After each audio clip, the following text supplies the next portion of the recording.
Positive atheism Hindi channel दर्शकों को स्वागत। हम इस चैनल में गौरा जी से लिखी गई पॉजिटिव एथिज्म सकारात्मक नास्तिकता उसके बारे में गौरा जी इस ग्रंथ में क्या लिखे उसके बारे में जानते हैं। हम अब समझते हैं कि नास्तिकता नैतिकता, आज भी उसके बारे में नैतिकता के बारे में गौरा जी क्या लिखे उसके बारे में आज भी हम जानेंगे। गौरा जी लिखते हैं कि कुछ भिक्षु सामाजिक जीवन की सख्त आवश्यकताओं को पूरा करने के बजाय प्रार्थना पूर्ण ध्यान और उपवास का सहारा लिए।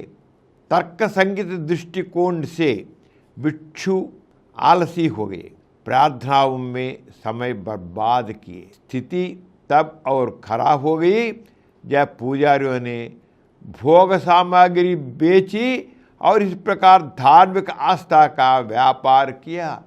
इस तरह पश्चाताप के बहाने अपराधियों के अत्याचारों से बचा जा सकता है और सच्चे विश्वासों को धोखा दिया जा सकता है। धार्मिक अभ्यास का एक और दोष यह है कि धर्म यह बताता है कि क्या करें और क्या ना करें। धर्मावलंबियों की पहल मार डाला और उन्हें दिनचर्या में शामिल किया। भले ही बाइबिल, कुरान, जन अवेस्ट, भगवद गीता अच्छे इरादे वाले विश्वासियों के लिए जीवन का विवरण है।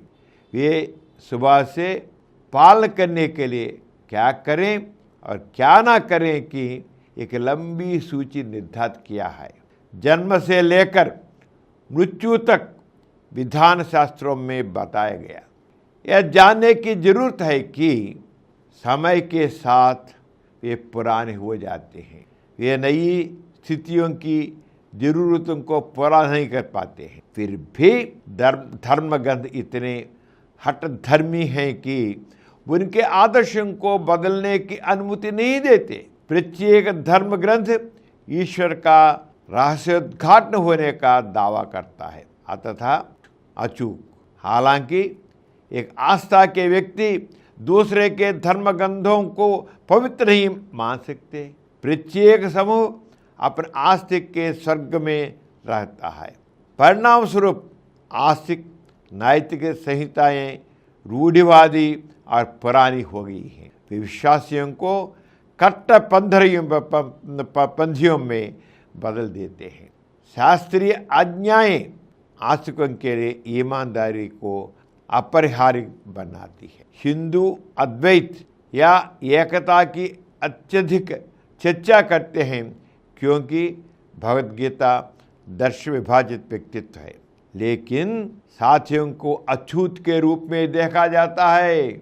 समझे, हिंदू अद्वैत एकता की अत्यधिक चर्चा करते हैं क्योंकि भगवद गीता दर्शन विभाजित करते हैं, लेकिन साथियों को अछूत के रूप में देखा जाता है। ईसाई प्रेम की बात करते हैं लेकिन हर जगह युद्धों में लगे हुए हैं। मुसलमान भाईचारे की बातें करते हैं लेकिन दूसरों के विश्वासों को खत्म करना पसंद करते हैं। ईश्वर का पितृत्व मनुष्य के भाईचारे की ओर नहीं ले जाता क्योंकि ये मनुष्य का मनुष्य से नहीं बल्कि मनुष्य का ईश्वर से संबंध है। इसलिए उपदेशों पवित्र इच्छाओं के बावजूद धार्मिक पद्धति मनुष्य को ईमानदार, प्रेमपूर्ण, दयालु बनाने में विफल रहती है। धार्मिक आस्था अंधराष्ट्रवाद, कट्टरता जैसी देशभक्ति के युग में मतभेदों के प्रति सहिष्णुता और सम्मान बहुत नीचे है। अपने अपनी आस्था पर गर्व करते हुए प्रत्येक समूह दूसरे से भिड़ गया। धर्मवादियों, देशभक्तों ने अपने भगवान और देश के खुश करने के लिए अपने साथी लोगों को मार डाला। आम लोग उत्पीड़न में जी रहे थे और उनके पास ईश्वर की प्रार्थना के अलावा कोई सहारा नहीं था। धर्म के पास भी अपने बुराइयों का कोई इलाज नहीं है। इसका सिद्धांत सांसारिक इच्छाओं का तिरस्कार करना और दूसरी दुनिया में खुशी की तलाश करना है। जब धार्मिक प्रथा इस प्रकार बदनाम हो गई तो गांधी ने आधुनिक दुनिया में इसके अच्छे अर्थ में बहाल करने का प्रयास किया। सत्य संधिता और धैर्य का अर्थ व्यवहार में ईमानदारी और अहिंसा है। सत्य के साथ उनके प्रयोगों ने दुनिया भर का ध्यान आकर्षित किया, क्योंकि उन्होंने आधुनिक जीवन की सभी शाखाओं को सत्य से स्पर्श किया। सत्य की अहिंसक पद्धति सत्याग्रह के रूप में सक्रिय होती है। धार्मिक पद्धति में विश्वास के कारण सत्य को ईश्वर के समान माना गया। ईश्वर के साथ सत्य को आत्मसात करना उसके धर्म के प्रति पक्षपात का उदाहरण।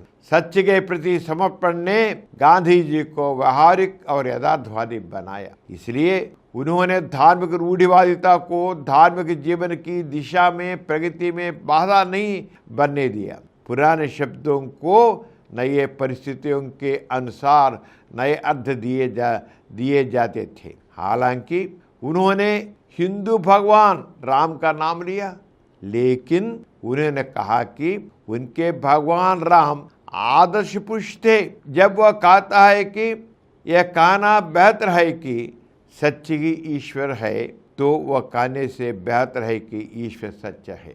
तो वह ईश्वर में विश्वास करने के बजाय सत्य का अभ्यास करना पसंद करता है। एक नास्तिक द्वारा चुनौती दिए जाने पर वो ईश्वर का उल्लेख छोड़ने और इसके बजाय सत्य को अपनाने के लिए सहमत हो गए। जब भारत में धार्मिक संघर्ष बड़े पैमाने पर था तो उन्होंने एक धर्मनिरपेक्ष राज्य की स्थापना की सिफारिश की, जहां धर्म को एक निजी मामला माना जाता था। इसलिए जब भी उन्हें ईश्वर में विश्वास सच्चे पुष्टि के बीच विरोधाभास दिखाई देता था तो उनका रुझान सत्य में विश्वास पर जोर देने की ओर अधिक होता था। सत्य के आदर्श पैगंबर गांधी हैं। सत्य का पता लगाने के लिए धार्मिक पद्धति का प्रयोग किया गया, लेकिन सत्य के उनके भक्ति ने धार्मिक विश्वास को इतना साफ कर दिया कि वह अधार्मिक प्रतीत होने लगे। अतः एक धार्मिक कट्टरपंथी गोली से मारा गया। सत्य के लिए गांधी जी के बलिदान के बावजूद धर्म चाहे कितना भी उदार क्यों ना हो, बढ़ती सभ्यता की जरूरतों का सामना नहीं कर सकता, क्योंकि धार्मिक आस्था व्यक्तिगत पहले को अवरुद्ध करती है, व्यक्तिगत दिमाग को संकुचित करती है। संपूर्ण नैतिक व्यक्ति के निर्माण के लिए नास्तिकता आवश्यक है। इसलिए नैतिकता के लिए नास्तिकता किस प्रकार आवश्यक है, क्या गांधी गौरा जी लिखे, उसके बारे में अगले एपिसोड में जानेंगे। तब तक विदा लेता हूँ। नमस्ते। और कुछ वीडियो के लिए 20 करोड़ से अधिक व्यूज प्राप्त किया। समरन चैनल समर्पित पॉजिटिव एथीज्म हिंदी चैनल को सब्सक्राइब कीजिए, लाइक कीजिए, शेयर कीजिए और नीचे हुए घंटे के निशान पर दबाइए।